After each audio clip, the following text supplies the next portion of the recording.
Hello students, ఈరోజు మనం river and boat problems గురించి మాట్లాడబోతున్నాం. Motor boat. సపోజ్ చాలా రోజులుగా మీకు ఒక మోటార్ బోట్ కొనుక్కోవాలని ఆశ ఉండింది అనుకోండి. ఒకరోజు మీ చేతికి చాలా డబ్బు వచ్చింది, డైరెక్ట్గా షాప్కి వెళ్ళారు. అక్కడ మోటార్ బోట్ని సెలెక్ట్ చేశారు. దీని యొక్క కాస్ట్ ఎంత అని అడిగితే ఆ షాప్లో ఉన్న మనిషి ఇది 20,000 అవుతుంది, 10 meters per second స్పీడ్తో వెళ్తుంది అని చెప్తాడు.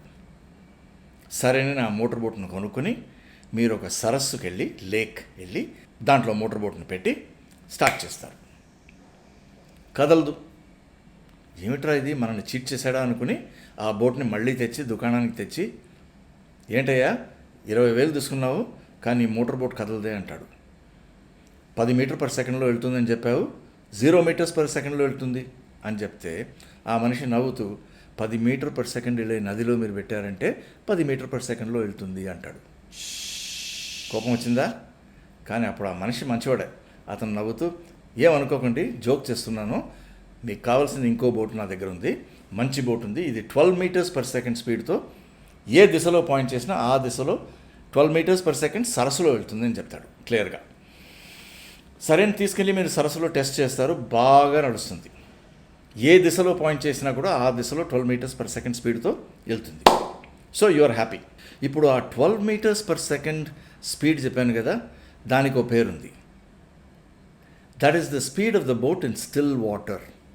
స్టిల్ వాటర్ అంటే స్థిరముగా ఉండే నీరు, అంటే లేక్ బేసికలీ. ఆ లేక్ ఫ్రేమ్ ఆఫ్ రెఫరెన్స్లో ఈ బోట్ యొక్క velocity 12 meters per second. Direction ఏ డైరెక్షన్లో మీరు పాయింట్ చేసినా ఆ డైరెక్షన్లో వెళ్తుంది. ఇది velocity of the boat in still water అంటాం. సరేనా? ఈ కథ యొక్క నీతి అంటే మోరల్ ఆఫ్ ద స్టోరీ ఏంటంటే, ఒక మోటార్ బోట్ యొక్క కేపబిలిటీ తెలుసుకోవాలంటే దాని వెలాసిటీ స్టిల్ వాటర్లో ఎంత అని తెలుసుకోవాలి, సరస్సు పైన దాని వెలాసిటీ ఎంత అని తెలుసుకోవాలి. ఇప్పుడు ఆ బోట్ను తీసుకుని మీరు ఒక నదికి వస్తారు. ఆ నదేమో 6 meters per second స్పీడ్తో కుడివైపుకి ప్రవహిస్తుంది. ఇప్పుడు 2 questions. ఫస్ట్ క్వశ్చన్ ఏంటంటే, ఒకవేళ ఆ ఎదురు తీరంలో ఎగ్జాక్ట్లీ డైరెక్ట్లీ ఆపోజిట్ పాయింట్లో మనం వెళ్ళాలంటే ఈ బోట్ని ఏ డైరెక్షన్లో పాయింట్ చేసి నడిపించాలి, అదొకటి.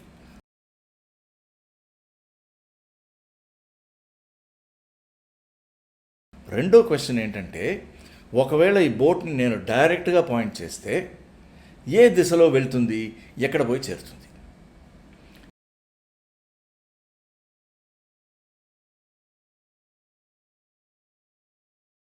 ఇలాంటి క్వశ్చన్స్ నీట్లో, జేఈఈలో ఖచ్చితంగా వస్తాయి. ఈ క్వశ్చన్స్ ఏమో రిలేటివ్ వెలాసిటీ చాప్టర్లో వస్తాయి. రిలేటివ్ వెలాసిటీ ప్రాబ్లమ్స్లో ఎప్పుడు 2 ఫ్రేమ్స్ ఉంటాయి. ఉదాహరణకి 1 frame is ground frame. Ground ఫ్రేమ్లో బిల్డింగ్స్, చెట్లు, గ్రౌండ్ ఇవన్నీ స్థిరంగా ఉంటాయి, వాటి వెలాసిటీ 0. ఈ ఫ్రేమ్లో రివర్ యొక్క వెలాసిటీ 6 meters per second కుడివైపుకి. సరే, ఇంకో ఫ్రేమ్ ఏంటంటే మూవింగ్ ఫ్రేమ్. రివర్ ఫ్రేమ్ని తీసుకుందాం. అంటే that frame is moving with the river. River ఫ్రేమ్లో మీరు దూకాలంటే, రివర్లో దూకడం కాదు, రివర్ ఫ్రేమ్లో దూకాలంటే మీరేం చేయాలి, రివర్తో సహా 6 meters per second కుడివైపుకు మీరు పరిగెత్తాలి. లేకుంటే ఒక తెప్పలో కూర్చొని రివర్తో సహా తేలుతూ వెళ్ళాలి. ఇప్పుడు మీరు రివర్ ఫ్రేమ్లో ఉన్నారు. మీ దృష్టిలో రివర్ యొక్క వెలాసిటీ ఇప్పుడు 0, స్టిల్ వాటర్ అయిపోయింది, లేక్గా కనిపిస్తుంది. ఈ ఫ్రేమ్ ఆఫ్ రెఫరెన్స్లో ఆ తీరాన్ని చూసారంటే అక్కడ భూమి, చెట్లు అవన్నీ ఎడమ వైపుకి 6 meters per second స్పీడ్తో పరిగెడుతున్నాయి. ఇప్పుడు ఈ ఫ్రేమ్ ఆఫ్ రెఫరెన్స్లో మన బోట్ యొక్క వెలాసిటీ ఏంటి, ఇది మనకు తెలుసు. ఇది స్టిల్ వాటర్. ఈ ఫ్రేమ్లో స్టిల్ వాటర్ అంటే లేక్ లాగా ఉంటుంది. ఇందులో బోట్ యొక్క velocity 12 meters per second in any direction in which the boat is pointed. ఇది వెలాసిటీ V' అని రాసుకుందాం. రిలేటివ్ వెలాసిటీలో మన దగ్గర ఒక ఈక్వేషన్ ఉంది, V is equal to V' plus U. So ఒక ఫ్రేమ్ నుంచి ఇంకో ఫ్రేమ్కి వెలాసిటీ ట్రాన్స్ఫర్మేషన్ ఈక్వేషన్ ఇది. ఈ ఈక్వేషన్ గురించి మనం ఇంకో వీడియోలో డిస్కస్ చేసాం. ఆ వీడియో పేరు ఏంటంటే the velocity of a bird as seen from a moving train. But క్లుప్తంగా నేను చెప్పేస్తాను. ఇప్పుడు మనం చూసాం కదా, స్టిల్ వాటర్ దాంట్లో బోట్ యొక్క velocity 12 meter per second in any direction in which the boat is pointed. దానికి మనం వి ప్రైమ్ అనే సింబల్ ఇద్దాం. సరేనా? ఈ ఈక్వేషన్ ఏమో v is equal to v prime plus u. So v prime ఏంటి? It's the velocity of the boat in the water frame in which the water is at rest. సరే, u ఏంటి? అది moving frame యొక్క velocity. ఈ ప్రాబ్లంలో 6 metres per second కుడివైపు. ఈ రెండు వెలాసిటీస్ని మీరు వెక్టర్ ఎడిషన్ చేశారంటే మీకు దొరికేది velocity v. That is the velocity of the boat as seen from the ground in the ground frame.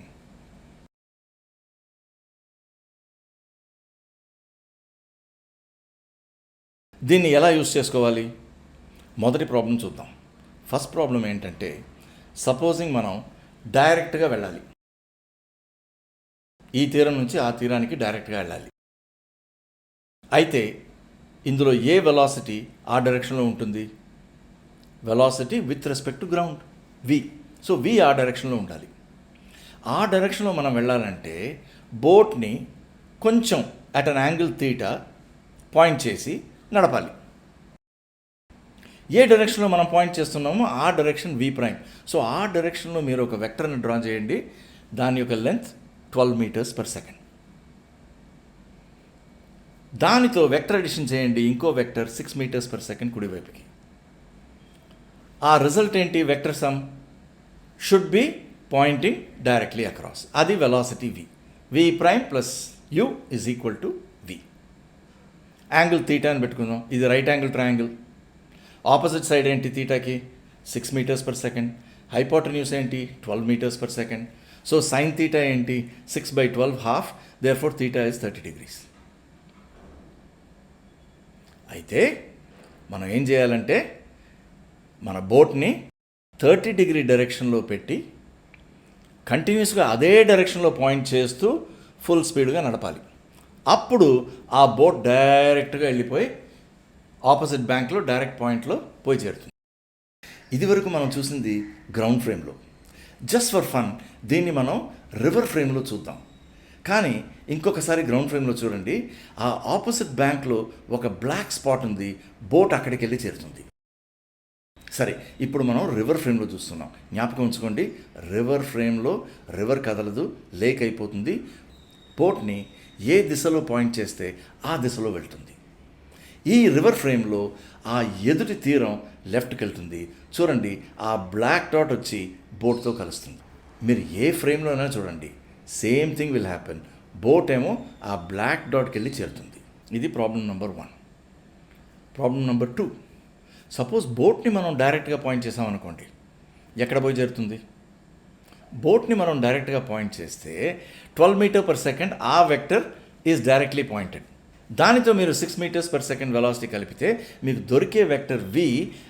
That is the direction in which the boat will move.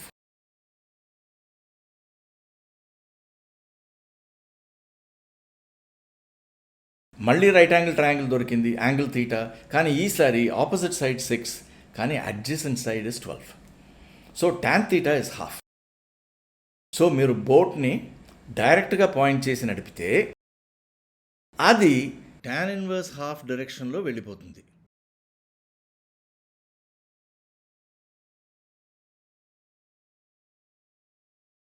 ఎక్కడ పోయి చేరుతుంది? సపోజింగ్ రివర్ యొక్క width 600 meters అనుకోండి. Triangle draw చేసుకోండి. అదే boat ఈ డైరెక్షన్లో వెళ్తుంది. Vertical displacement 600 meters, horizontal displacement x అని పెట్టుకుందాం. So x/600 is half tan theta. So x is 300 metres.